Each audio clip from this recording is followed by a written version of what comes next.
NFL kickoff. We are joined by the legendary Hall of Famer Howie Long, and we were laughing because Terry Bradshaw's over there. We won't show him yet. And Howie said, I get to see him every week in his boxer shorts in my dressing room, which is, you know, a gift from God. Exactly. It's the gift that keeps on giving, isn't it?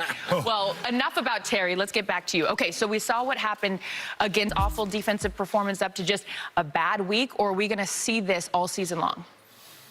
Well, there are a lot of issues of concern with the Jets in Cleveland or in New England. The one thing you hear 100 times a day, Flowers is, for me, a really, really good player. Some of their young players are going to have to step up. They thought what's history tell us? He's going to be able to figure this out. And remember, Rob Ninkovich, too. Remember him? Flowers hurt. We don't know when he's going to be back. They're going to have to get contributions from somebody like Marsh. He's going to get more snaps than he thought he was going to. Always does. And again, they were the #1 scoring defense last year. Did you see that USC game last night? Well, we're still talking about it. God. Yes, we Colin are. and I were just talking about it. What a great game. It is a great double overtime, right? Yes. Took him down the field to tie it up. Who else is over there? Two Los Angeles teams will kick off a home game at the exact same time, just 12 miles apart. And one of those teams, the Rams, will host Josh Norman and the Redskins this afternoon. And since our favorite Fox NFL contributor is in town, Tony, you took the opportunity to have a little get-together. Yeah, you know, so I thought I'd welcome our co-worker to L.A. here in style. So we hung out, talked a little football, talked about him going all Hollywood, and he's got a little message for everybody here in the studio. I mean, what was that? A GQ ad over there with you two? And the sunglasses, the whole thing. I like the Gerard Butler call out right there. I don't get it. Tony, you know, they send me for an interview. I'm sitting in a locker room somewhere. This Los Angeles. Another person to Los Angeles, Peter Schrager, my favorite this game. Peter, you know Sean McVay very well, and I know that you had a chance to sort of talk to him. How is he going to balance sort of the emotion that comes with facing his old team? There's a lot of emotion on McVay. The last 2 seasons, he threw for 5,000 yards. It was McVay in his ear, and McVay is still very friendly. He's been texting him the entire time through this.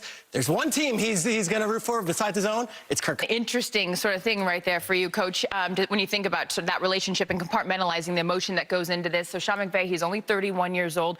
What do you think is going to be the key to his success? Well, first of all, I'm parsed between these two teams, you know, I mean, absolutely. But at that age, I think the one word would describe it that I think... the biggest asset for him is Wade Phillips as his defensive coordinator. But Wes Phillips is Wade... Wait, you sure you're not talking about his dad? That's it. 61-year difference. So I'll just establish that we're all old. Yes, but Sean McVay is very young. Rams defensive tackle Aaron Donald, he missed all of the preseason with that holdout the first game. So how effective can he be, Coach? I mean, you recruited this guy, you coached this guy.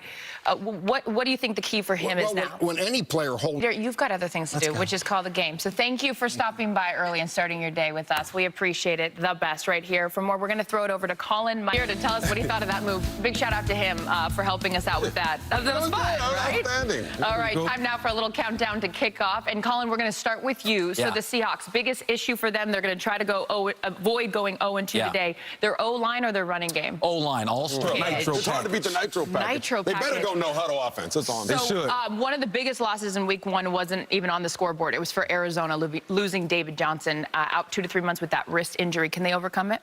Over 2,000. You need to stand together. You're quick to get off the thing. Geronimo! We're less than 30 minutes away from Ford Fox NFL Sunday, and as we do every week, let's check in with the guys next door.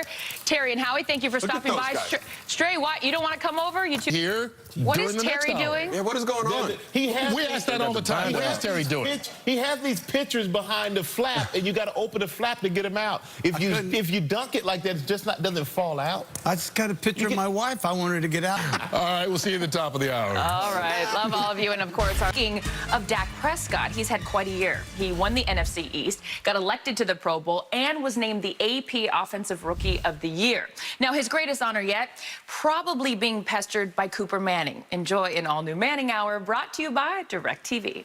I think if he can keep throwing that deep ball the way he did, he's got the talent there. Tyreek Hill, Kareem Hunt, Conley, Travis Kelce. He's got these. If he can just put it down. Another big game today takes place between the Vikings and the Steelers. I traveled to Pittsburgh earlier this week to talk to Big Ben and Antonio Brown and unearthed a few of the secrets that make this duo so dynamic. In Brown, in Bell, in Bryant. In 4 years, they've played less than 10% of their snaps against the Saints. You've got 2 rookies in the secondary. Tom's going to bounce back after last week. Then running back, I've got Leonard Fournette against the Titans. Wide receiver, Julio Jones. And my sleeper is Schrager's favorite, Cooper Kupp. I'm going to go Tom Brady, Le'Veon Bell, Rob Gronkowski, and James White. New England